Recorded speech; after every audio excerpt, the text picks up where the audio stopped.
Salam, hoş gördük hər birinizi. Biz bugün sizlə Avropada 17-ci əsrdə baş verən 30 illik müharibəni sual-cavab edəcəyik. Başlayaq.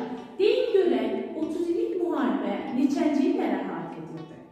Bəli, 1618-1648-ci illəri əhatə edirdi.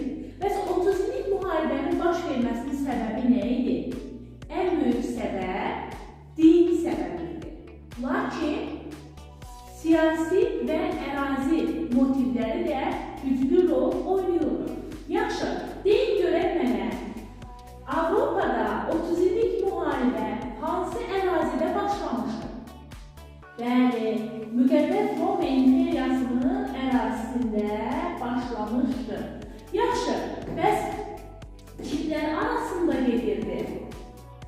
Katoliklər